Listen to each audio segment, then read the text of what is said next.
Por las reglas de la geografía, Jordania debería haber tenido dificultades para sobrevivir.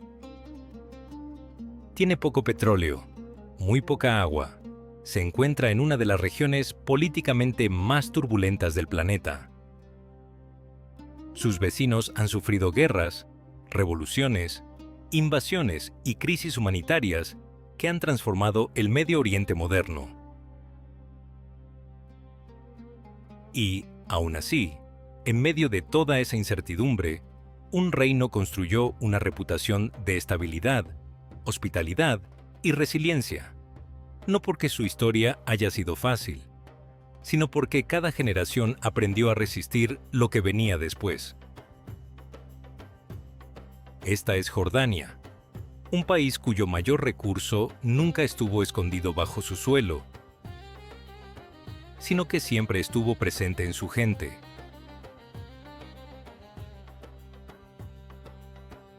Comenta desde dónde estás viendo esto, porque cada rincón del mundo tiene una historia que contar.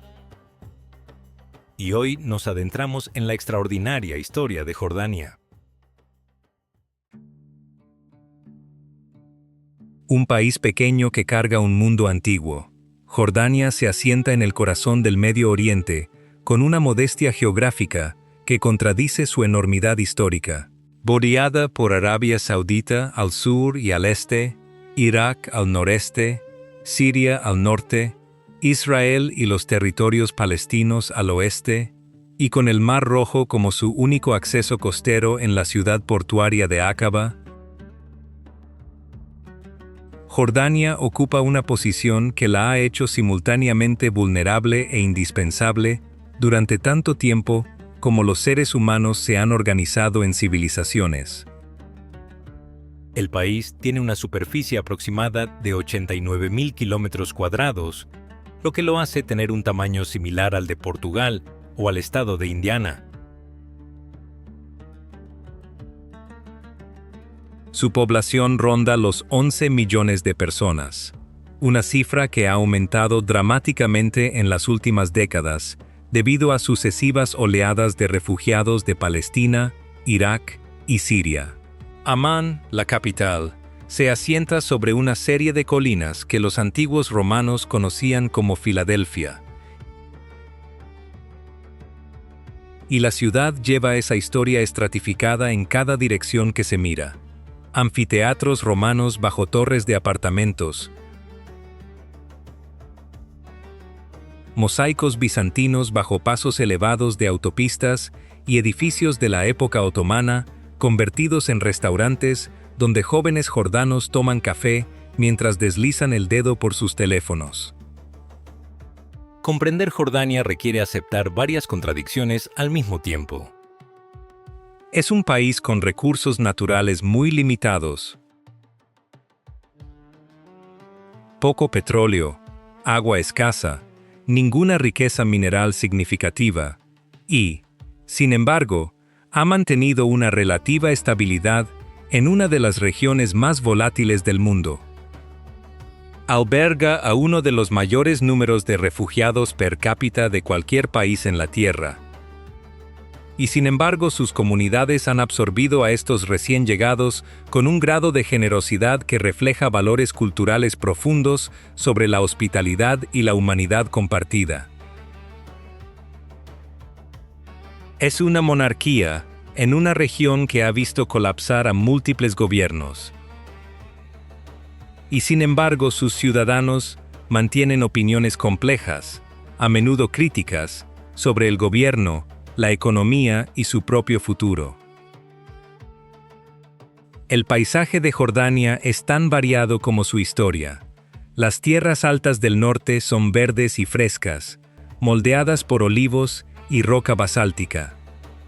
El Valle del Jordán desciende por debajo del nivel del mar, produciendo verduras y frutas en abundancia irrigada. La meseta central alberga la capital y la mayor parte de la población. El desierto del sur se expande hacia Wadi Rum, un paisaje tan extraterrestre que ha servido de representación de Marte en varias grandes películas. Amán, una capital construida sobre colinas e historia. Amán no parece una ciudad que planeó convertirse en capital. Creció, rápida, imperfecta y enérgicamente, desde un modesto asentamiento hasta una metrópolis de más de 4 millones de personas en el transcurso de un solo siglo. Ese crecimiento es visible en su arquitectura, sus barrios, su tráfico y su geografía social. El Amán oriental y el Amán occidental no son solo direcciones, son dos mundos diferentes que comparten los mismos límites de ciudad. El Amán occidental lleva las marcas de la prosperidad y la aspiración cosmopolita.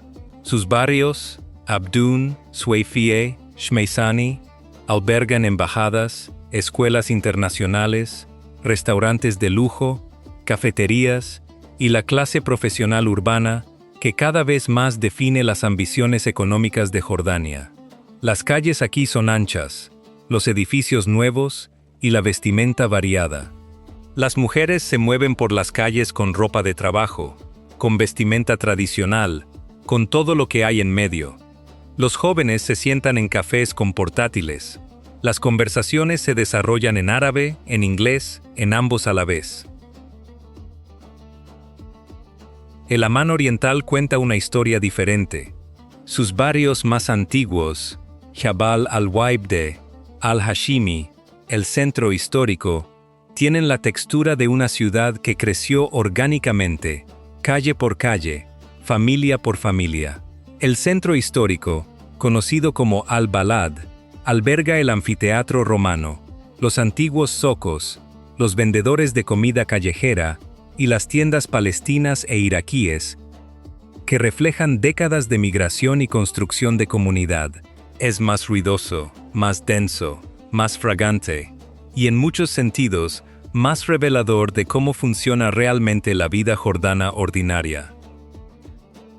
El mercado de productos frescos opera en las primeras horas de la mañana. El olor a pan recién horneado llega desde una esquina. Un anciano vende periódicos en un taburete que ha ocupado durante 30 años. Lo que une a ambas mitades de Amán es algo menos visible que la arquitectura, la vida social de la calle, el café y la reunión familiar. Los jordanos no son un pueblo que vive calladamente detrás de puertas cerradas. La conversación es una práctica cultural aquí, no simplemente una cortesía social. Una invitación a tomar té puede convertirse en una tarde. Una tarde puede convertirse en cena. La cena puede extenderse en una discusión que dura bien entrada la noche, abarcando política, familia, religión, fútbol, el precio de las verduras y la naturaleza de Dios, a menudo en el mismo aliento. Amán también es una ciudad de extraordinaria energía culinaria. La escena restaurantera refleja la demográfica estratificada del país. El mansaf jordano tradicional convive con el metze libanés, la comida callejera iraquí, los pasteles sirios y un número creciente de opciones internacionales. Petra, una ciudad tallada en la piedra del mundo. No hay manera adecuada de prepararse para Petra. Puedes estudiarla, fotografiarla, leer sobre ella, ver documentales sobre ella, y aún así, cuando caminas por el Sik, ese estrecho desfiladero de paredes de arenisca que se elevan a más de 160 metros a cada lado, y el tesoro aparece de repente al final del pasaje en tonos de rosa, oro y rojo intenso, algo ocurre en el pecho que ninguna cantidad de preparación puede evitar. Es uno de esos raros momentos en que un ser humano se enfrenta a algo genuinamente abrumador. Petra fue la capital del reino nabateo, una civilización de extraordinariamente hábiles comerciantes y arquitectos árabes que controlaron las rutas del incienso y las especias desde la península arábiga hasta el mundo mediterráneo, entre aproximadamente el siglo IV a.C. y el siglo I después de Cristo. Los nabateos no fueron un pueblo que dejara un gran registro escrito, pero dejaron algo más visible. Una ciudad entera cortada directamente en los acantilados de arenisca de las tierras altas jordanas, con templos, tumbas, calles columnadas, un teatro con capacidad para miles de personas, un sofisticado sistema de gestión del agua y la icónica fachada del tesoro, que se ha convertido en una de las imágenes más reconocidas de la Tierra. Lo que hizo extraordinarios a los nabateos no fue solo su arquitectura, sino su ingeniería hidráulica. En un entorno desértico donde la lluvia es escasa e impredecible, desarrollaron un intrincado sistema de cisternas, canales y tuberías de cerámica que recogía el agua de lluvia y la distribuía por toda la ciudad con una precisión que los ingenieros modernos aún estudian con admiración. Petra, en su apogeo, podría haber albergado poblaciones de 20.000 personas, o más. Una ciudad sostenida íntegramente por el ingenio de sus habitantes, en un paisaje que la mayoría de las civilizaciones habrían considerado inhabitable. Para la comunidad beduina local de los Bedul, Petra no es simplemente un sitio del Patrimonio Mundial de la UNESCO, es su hogar, o más bien, lo fue.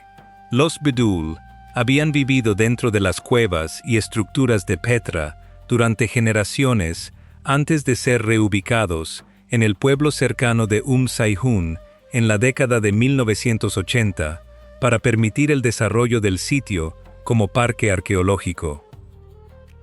La relación entre los Bedul y Petra sigue siendo cercana y compleja.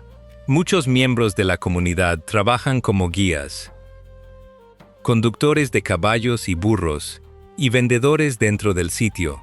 Su conocimiento del paisaje no tiene parangón, y su sentido de conexión con la ciudad roja como la rosa va más profundo de lo que cualquier encuentro turístico puede llegar a tocar por completo. Hoy, Petra recibe cientos de miles de visitantes anualmente, y el turismo representa uno de los pilares centrales de la economía de Jordania. Pero la experiencia de Petra cambia dramáticamente dependiendo de cuándo se visita y cómo se aproxima uno a ella. El tesoro al amanecer, antes de que lleguen los grupos turísticos, es uno de los silencios más profundos que un viajero puede encontrar en cualquier parte. Los senderos traseros, que llevan al monasterio y más allá, revelan un paisaje que se siente completamente intacto, y una conversación con un guía Bedul sobre la historia, las cuevas, los canales de agua, las historias, revela una relación viva con el lugar que ninguna exposición puede replicar.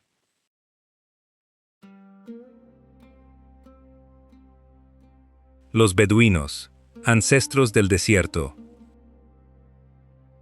Para entender Jordania, hay que entender a los beduinos. No como una imagen romantizada de nómadas del desierto sobre camellos, aunque esa imagen contiene fragmentos de verdad, sino como una tradición cultural viva que ha moldeado los valores, la estructura social, las normas de hospitalidad y la organización política de todo el país. La palabra beduino deriva del árabe badawi, que significa simplemente habitante del desierto, pero el concepto abarca algo mucho más grande que la geografía.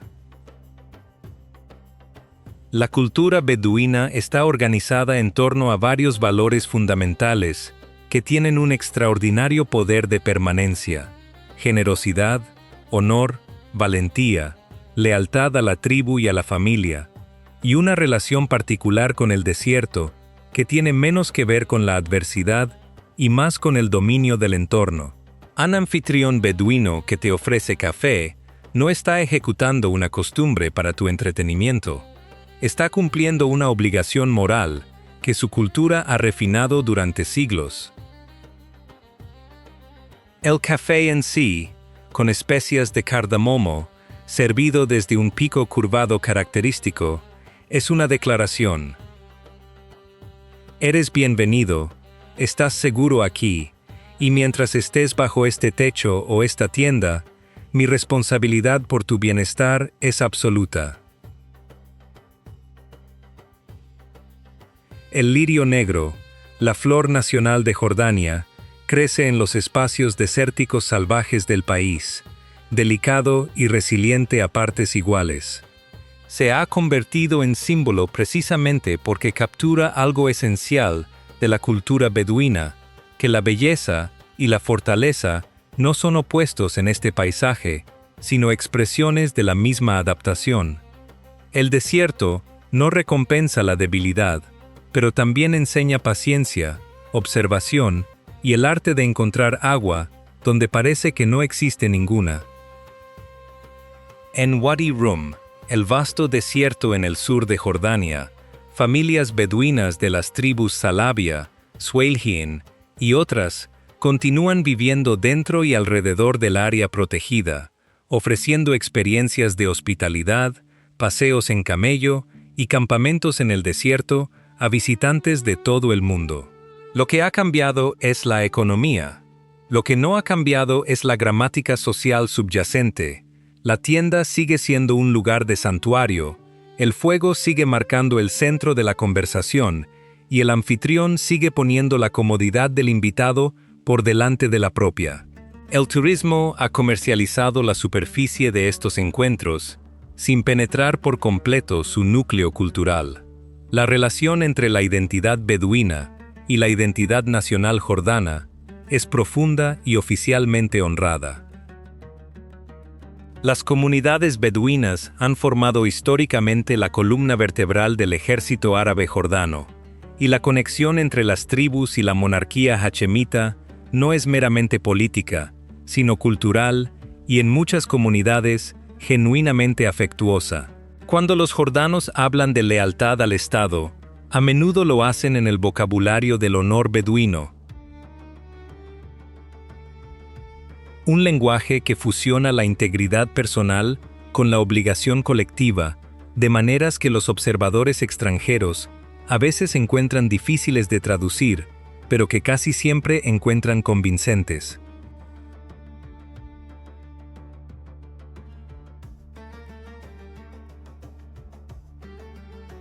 Wadi Rum, donde el desierto se vuelve infinito. Hay paisajes que cambian a una persona. Wadi Rum es uno de ellos.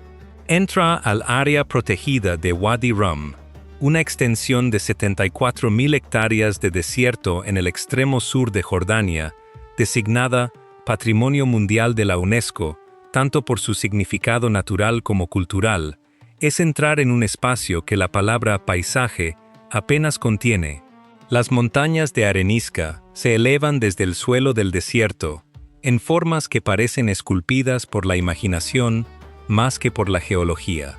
Torres, arcos, cañones y paredes de acantilados, cuyas estrías registran cientos de millones de años de historia de la Tierra en tonos de carmesí, ocre, violeta y negro. T.E. Lawrence, el oficial británico que trabajó con las fuerzas árabes durante la Primera Guerra Mundial y cuyas experiencias en esta región dieron forma a uno de los más influyentes testimonios del siglo XX, describió Wadi Rum como vasto, resonante y divino. Es una descripción que ha sobrevivido a un siglo, precisamente porque sigue siendo precisa.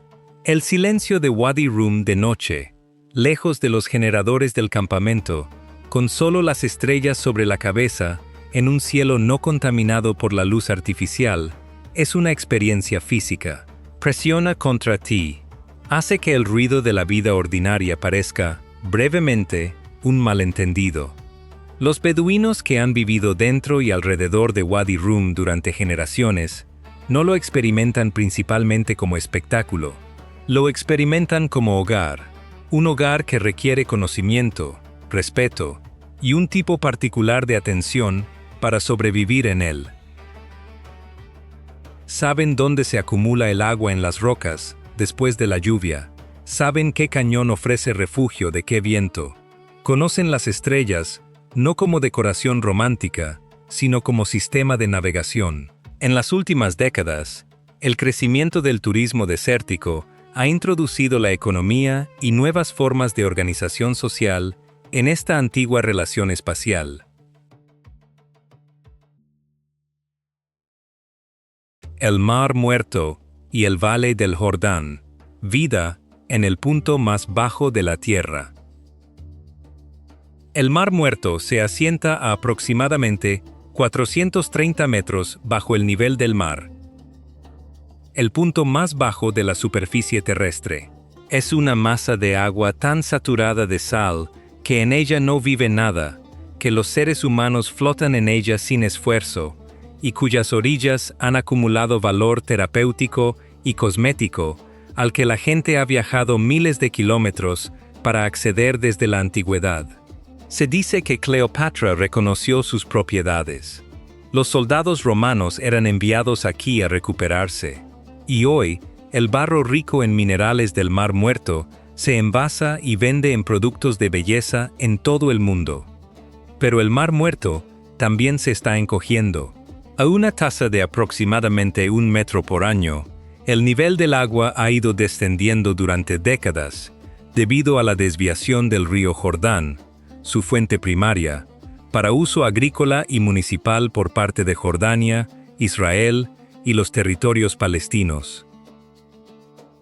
La línea costera en retroceso ha dejado enormes sumideros en terreno que antes era sólido, ha dejado la infraestructura hotelera muy lejos del borde del agua y ha creado una crisis ambiental en cámara lenta que es visible y medible, y que todas las partes implicadas en la gestión del agua del río Jordán reconocen sin haber resuelto completamente.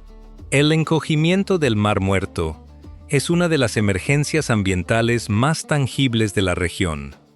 El Valle del Jordán en sí es la zona agrícola más fértil de Jordania, y la vida aquí opera con ritmos marcados por la irrigación, la migración laboral y el microclima particular de esta región extraordinariamente baja. Las verduras, frutas, hierbas y cítricos crecen en abundancia en el valle. Los trabajadores agrícolas, muchos de ellos obreros egipcios que han llegado a Jordania con contratos de temporada, se despiertan antes del amanecer para trabajar bajo el calor que se acumula incluso en invierno a esta profundidad bajo el nivel del mar. El trabajo es duro, físico y esencial para el suministro de alimentos de Jordania. También es en gran medida invisible para los jordanos urbanos, que compran los productos del valle en los supermercados de Amán, sin pensar mucho en de dónde vienen o quién los cosechó. El río Jordán en sí, sagrado para 3 de las grandes religiones del mundo, como lugar de bautismo, promesa divina y cruce histórico, fluye a lo largo de la frontera occidental de Jordania, en un estado que asombraría a cualquiera que lo hubiera conocido solo a través de las Escrituras. El río que la Biblia hebrea describe como una barrera formidable, que los evangelios registran como el lugar del bautismo de Jesús, es hoy un arroyo estrecho, poco profundo y muy gestionado que transporta agua que es en gran parte aguas residuales tratadas cuando llega al Mar Muerto. El lugar de Betania, al otro lado del Jordán, en el lado jordano del río, ha sido confirmado por el Vaticano como el lugar auténtico más probable del bautismo de Jesús, y atrae a un número significativo de peregrinos cristianos anualmente. Estar en la orilla del río, entre el extraordinario peso espiritual de lo que estas aguas han significado para la historia humana y la evidencia visible de lo que el uso industrial del agua ha hecho con él, es uno de los encuentros más sobrios de Jordania con la brecha entre el pasado y el presente. Religión y vida cotidiana. La fe en la tierra de los profetas. Jordania se asienta en el centro geográfico de tres de las grandes religiones monoteístas del mundo. El país contiene sitios sagrados para el judaísmo, el cristianismo y el islam, en una densidad que quizás no tiene par en ningún otro lugar de la tierra. El monte Nebo, desde donde se dice que Moisés vio la tierra prometida antes de morir, se eleva sobre el valle del Jordán. El río Jordán lleva el peso de la narrativa del bautismo. Madaba alberga mosaicos bizantinos que incluyen el mapa más antiguo que se conserva de Tierra Santa. Petra contiene restos de arquitectura religiosa nabatea. Y todo el país descansa sobre capas de búsqueda espiritual humana que se remontan a los primeros períodos de la religión organizada. La gran mayoría de los jordanos son musulmanes suníes, y el Islam da forma a los ritmos de la vida cotidiana, de maneras que son constantes y en gran medida naturales para quienes las viven. El llamado a la oración se escucha 5 veces al día en las ciudades y pueblos jordanos.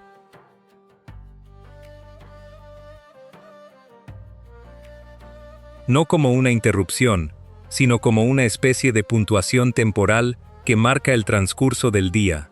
Durante el Ramadán, todo el calendario social del país se reorganiza en torno al ayuno, el iftar y las oraciones de Tarawih. Las tiendas cierran en el calor de la tarde, volviendo a abrir cuando el sol se pone en el frenesí de los preparativos del iftar.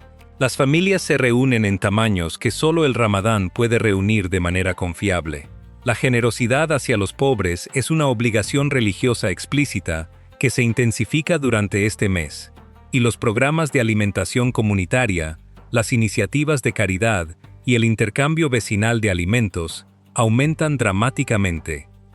La comunidad cristiana de Jordania, concentrada principalmente en Amán, Salt, Madaba y Kerak, constituye aproximadamente el 2 o 3% de la población, y ha estado presente de manera continua en esta tierra desde los primeros siglos del cristianismo.